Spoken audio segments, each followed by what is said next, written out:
Welcome to Ageless and Outrageous, your favorite podcast about how to age amazingly. I'm urogynecologist and hormone and sexual health expert, Dr. Kristen Jackson. Every week, my incredible and knowledgeable nurse practitioner, Rosalind Arp, and I share our combined 30 years experience to guide both men and women as they age. Listen as we dive into a variety of topics, including hormone optimization, pelvic floor health, maintaining a vibrant sex life, weight gain issues, and skin, hair, and body changes as we age. These real-life insights are always rooted in solid scientific knowledge. Tune in for a dose of laughter, knowledge, and an honest perspective on the incredible adventure of growing older. Are you a woman between the ages of 45 and 55 who's noticed that despite eating the same relatively healthy diet and getting the same amount of physical activity, that you're starting to get that pooch above your waistline or that muffin top that you haven't had, or maybe your butt has more cushion than you'd like? Many people say that weight gain is inevitable with age. And you may have heard that our metabolism slows with each decade that we age. But in the area of weight gain, there is so much research about the hormonal control of our eating and weight. While there's never going to be a one-size-fits-all solution for maintaining weight as we age, it is important to understand what we know about hormonal control of eating and why our waistline seems to be expanding as we go through menopause. Yes, for years, the researchers suggested that our metabolism slows as we enter each new decade of life, usually on the average of 10% per decade, starting at age 20. But as with all areas of medicine, our knowledge changes and grows as new research emerges, and we get a better understanding of how complex mechanisms in the body works. A new study is challenging that typical belief that metabolism slows as we age. In this study of metabolism across the lifetime, it found that babies under the age of 1 had the highest metabolic rate. That makes a lot of sense. Exactly. We're always like, where do they get this energy from? But their metabolic rate is 50% higher than adults. Between the ages of 1 and 20 years, our metabolism actually slows about 3% per year, so much less than we initially had thought. Metabolism is then stable to about age 60, then after that, it only slows about 1% a year. There seems to be a no change related to perimenopause and no differences between men and women in this metabolic rate change. This is really big info because for 20 plus years, I have absolutely quoted to patients that metabolism slows 10% per decade as we age. Yes, because that was the understanding at that time. So it's good to have new emerging information that may challenge that. And a lot of this new understanding of weight control comes from our discovery of 2 important hormones, leptin and ghrelin. Leptin is a hormone secreted from our fat cells, and it's a long-term appetite regulator. It travels to the brain and tells us when we're full and we don't have to eat anymore. Ghrelin is a hormone that comes from the lining of our stomach. It's a short-term hormone that signals our brain, we're hungry. When is it going to be time to eat? Both hormones are important. We need ghrelin to tell us when it's time to eat because our energy stores are running low, and we need leptin to tell us when to stop eating because our energy stores have been properly replenished. I have way too much ghrelin in my belly. I think that's probably what most people think, right? I have ghrelin to leptin imbalance. Mm-hmm. The historical discovery of these 2 hormones is kind of interesting. Leptin was discovered in 1994. They had a strain of mice who were genetically totally deficient in leptin.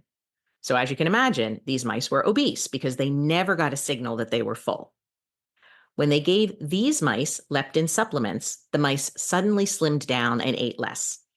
So this was really exciting. Researchers thought they found the magic bullet that could make people want to stop eating and feel full and lose weight. But it didn't quite work out that way. Leptin supplementation only worked to slim down the mice who were genetically deficient, and their leptin levels were starting off at 0. Normal mice who already made leptin didn't respond to the same way as leptin supplementation. So even if you think you don't have enough leptin is not the cure. Oh, shucks. I know. People listening, they're going to be like, what? You almost Where can I get my leptin supplement? We have something? So ghrelin wasn't discovered until years later. And although researchers, again, were excited to learn more about how we manage our hunger and our weight, this discovery wasn't publicized quite as much because they still felt a little let down and burned by the leptin, problem. It wasn't all they wanted it to be. Mm-hmm. Well, so you can imagine we want a good balance of both leptin and ghrelin, like everybody. In evolution, these hormones serve a really important role for human beings. They make sure we just didn't starve. So when we were cavemen, we had to hunt for our food, and food could be scarce for long periods of time. And leptin and ghrelin let us know when it was important to eat something and when it was okay to skip meals because we had plenty of energy. Only now we live in a world where food is generally in excess. I tell everybody, your body does not know you have 3 meals a day available for you. Just because you skipped it doesn't mean your body doesn't think it's starving. Right. But we also have immediate access to highly processed and caloric dense food. Our lifestyle tends to be less physically active as well. And so these hormones that were meant to work at a time when food was more difficult to come by haven't changed very much, even though our environment has changed. Plus, add in the genetic differences between patients and psychological reasons for eating, like emotional eating and comfort eating. When all of these things get into play, we can really mess up what leptin and ghrelin are supposed to be doing for us. I know. I keep teaching patients, we have all of these hormonal controls that are meant to keep us alive and keep us reproducing the species. Mm-hmm. But our environment has changed so rapidly, and humans as animals have not evolved quickly enough to keep up with the environment. I agree. Yeah, And so and also from country to country, our environment is so much different as well. that's true. Mm-hmm. Absolutely. But evolution takes so long, and our bodies still think we're living in caveman times when we have to be exceedingly physically active and fight and kill for our food and reproduce to keep the species alive. It doesn't know that we live in a more comfortable time in Mm-hmm. the United States. Mm-hmm. So it would make sense that obese people have higher ghrelin levels and low leptin levels, and that slim people would have the opposite. But what they actually found in many obese patients is that their leptin levels are exceedingly high. And this wouldn't seem to make sense. They should be getting constant signals to their brain saying, "We're full, don't eat anymore." But many obese patients have become resistant to their leptin. So the signal of fullness is being sent to the brain, but the brain is no longer listening. More like desensitized in a sense, right? Exactly. Mm-hmm. Yeah, so leptin resistance really sounds like a lot like insulin resistance, and the mechanism is very similar. But that still doesn't explain why women are twice as likely as men to become obese. So there has to be something else to play with it. You're right. And the main difference between men and women during the ages of 45 and 55 is the menopausal change. Men simply don't have the hormonal fluctuations that women have during this time. And most importantly, men don't have hot flashes. Hot flashes have been shown to be associated with a rise in cortisol. Cortisol is our stress hormone, and we can tolerate rises in our cortisol in the short term. But when cortisol is chronically elevated or repetitively elevated, that's where the problem comes in. High cortisol levels lead to higher ghrelin levels and lower leptin levels. That means we're more hungry, we want to eat more, and we're going to gain weight. So it's not surprising that women who happen to experience more hot flashes tend to gain more weight. And this was shown in the very extensive SWAN study that started in 1996. This was a huge, multi site, multiracial study that followed over 3,000 women over many years. And it's given us a lot of what we know about how women of all different backgrounds go through menopause. One finding in the study was that weight gain during menopause was positively related to how many hot flashes women have. So it's not actually the low levels or fluctuating levels of estrogen that cause menopausal weight gain per se. It's really the hot flashes and the number you have. Yeah, and I think the cortisol levels is also linked to being stress, right? And just in general. And I had actually a really interesting case study where a patient of mine was going through a very abusive relationship and was also trying to lose weight, eating healthy, exercising. But when she finally left and divorced her husband, she said she exercised less and was busy moving and like eating whatever she wanted because she was just happy in general. And she actually lost like 20 pounds So you think and her chronic cortisol levels went down, leaving that poor significantly. relationship. And it wasn't the exercise and the eating habits that really affected it, but more so the cortisol level dropping. Right. And we have some control over our cortisol. We can do stress relaxation techniques. But for women who genetically just happen to get a lot of hot flashes, there's nothing you can do about those spikes of cortisol. I mean, if you're a Hmm. woman getting 20 hot flashes a day, that means you're getting 20 spikes of cortisol a day. And your Hmm. body's not used to that. And that cortisol then is going to lead to those poor leptin to ghrelin ratio. Hmm.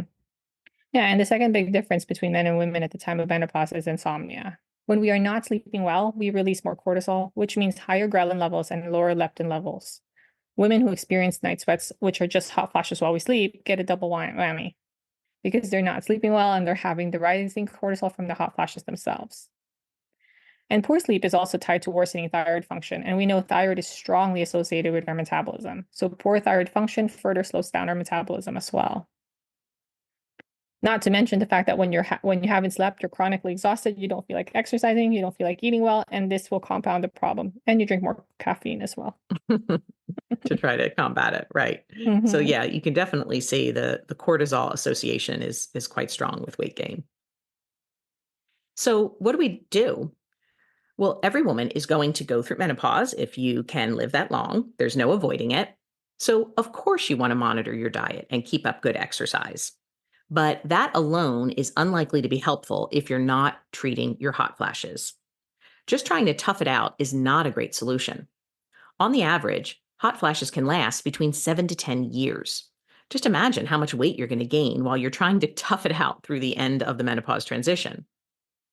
Treating your hot flashes will not only make you feel better, but will also help to counteract the menopausal weight gain. And this is why estrogen replacement therapy is so critical to begin in the proper time frame. We don't want to wait until you're 10 to 20 years past menopause to try to begin estrogen therapy. A lot of the benefits of it will have been lost at that point. Starting your estrogen replacement therapy in your mid 40s, late 40s, early 50s is when women can not only get the best long term results, but they can also stop the hot flashes and prevent some of the weight gain. Of all the benefits estrogen replacement therapy gives to women, knocking out hot flashes is the easiest.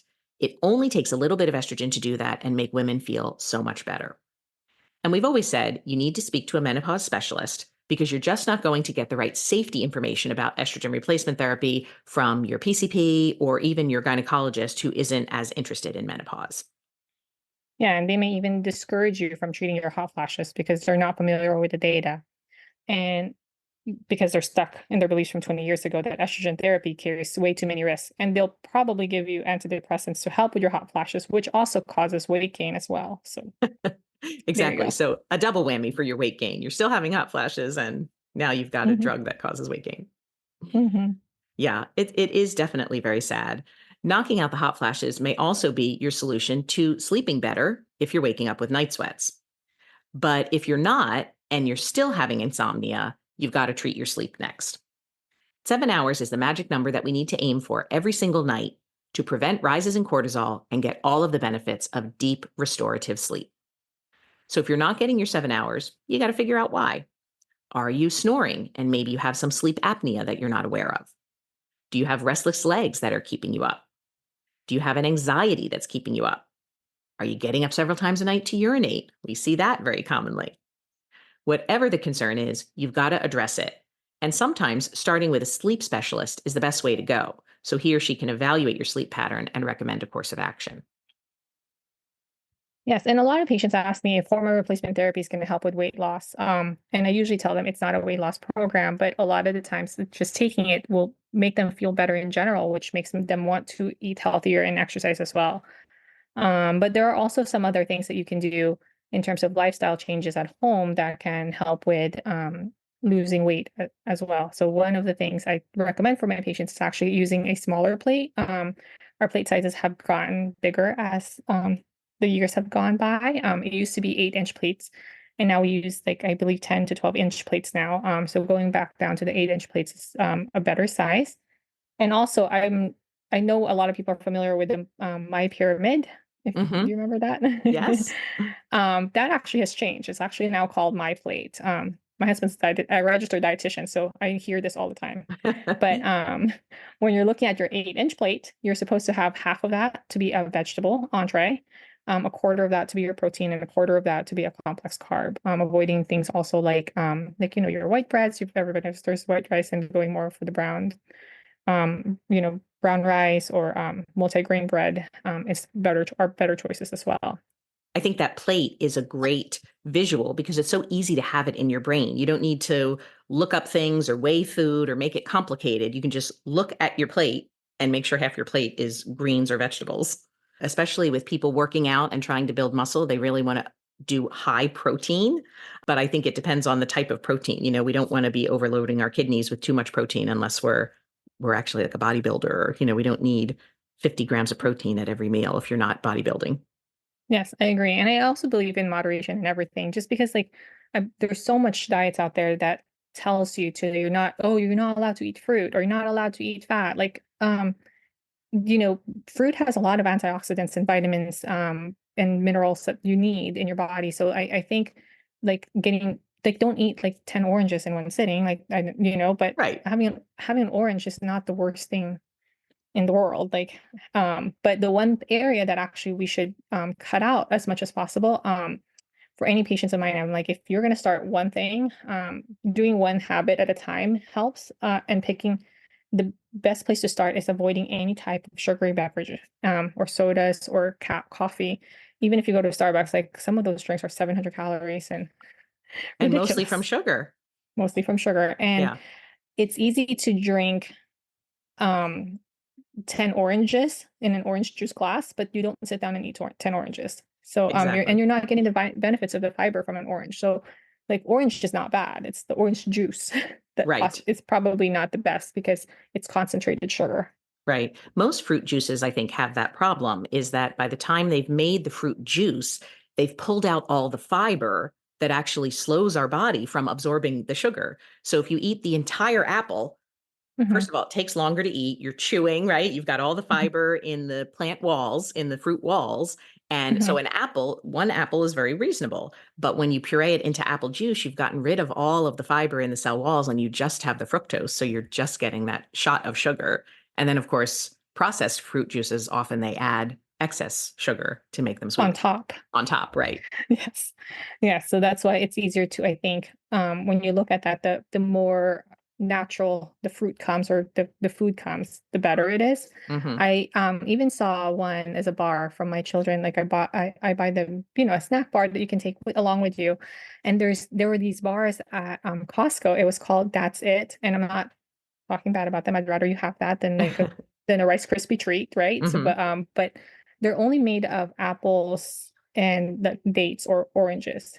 I was like, oh, that's good. It says that's it because it's only made out of two types of fruit or whatnot. And I bought a box of it and I didn't look at the calories. And of course, Michael, my dietitian husband, decided to look in the back and he was like, these are 40 grams of carbs. And I was like, what? And I looked at it, I'm like, oh, and then I'm like, the more I thought about it, yes, it has all the fiber and all that, but they had to process it so much to a bar. And it was shocking too how quickly they ate it. They ate it within 3 bites and they were like, I want more. And I was like, well, if that was 2 apples and a banana in one bar, they would not have sat down and ate 2 apples and a banana, but they ate it in 3 bites. Right. So their stomach didn't even have time to tell their brain that they were satisfied. Yes, Because three they did bites, not have you're that right. leptin. Yeah, exactly. So it takes time for our hormone signals to travel to the brain and change, send their message, which is sometimes the other tricks that I tell people, eating a bite and putting your fork down in between and Or chewing your just food, eating eating in the dining room table. eating at a dining room table, eating slowly, right? Rather than scarfing it down, which I know in today's busy lifestyle, we're all like, let's eat this quickly and get on with work or life or family. But But that if is a good family time. I was just going to say, absolutely, if you can actually teach your family those habits, especially if you have small kids, they're learning that meals should take a period of time. It doesn't have to take Mhm. 2 hours for your meal, but even taking 30 minutes to sit for a little bit, not be working, think about your food, let the signal go to your brain that you've eaten and you are satisfied, makes it Mhm. much better. Yes, that's actually one of our rules in our house that we have to have eat at the dining room table as a family, Hmm. regardless. Or I mean, even if we're eating lunch separately, like we all eat at the dining room table just because it just makes you converse more and just having that conversation, I think, in between is also making you stop and eat your food. Right. Exactly. Rather than eating while kids are playing or watching TV, or then Mm-hmm. it's more mindless eating because they're also engaged in their TV show or their iPad, whatever they're looking at. Mm-hmm. So there's a lot of studies that shows that it helps in general, your connection with your kids, but also I think eating with other people, you tend to slow down because you're talking. So. Exactly. Mm-hmm. Yeah. Yeah. Yeah. And other activities too that you can put into effect is making things a lot easier for you at home. Like if you're wanting, every day you're like, I want to exercise when I get home, but then when the time you get home, you're tired and you automatically just turn the TV on or grab your food and just start eating. That those habits are harder to stop when you're tired or exhausted or you're stressed. So making it easier for you when you get to that point, and then making things harder. One of the things I really saw, I really think that was really helpful for a lot of the patients I've spoken with was putting out their gym clothes in the morning or the night before, so that by the time they get home from work, they see their gym clothes on the bed, and then they change right into that and go out and work out.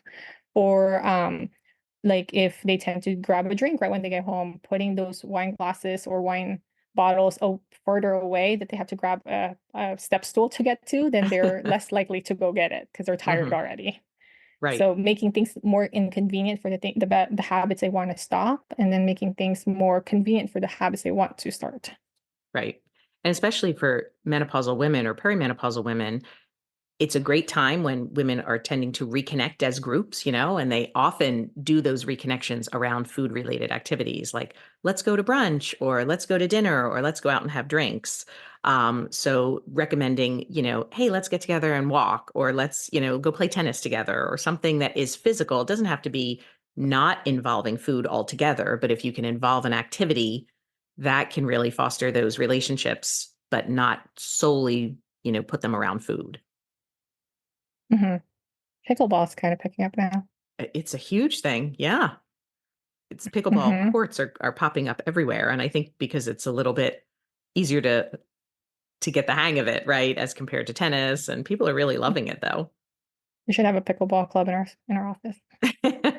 See if we have people interested. Definitely. Thanks so much for listening to today's episode. No information from this recording is intended as a diagnosis or treatment for any disease. If you are enjoying the show, please subscribe so you don't miss any of our exciting episodes. And we love to hear from our listeners and would be grateful for your positive review. We'll talk next time.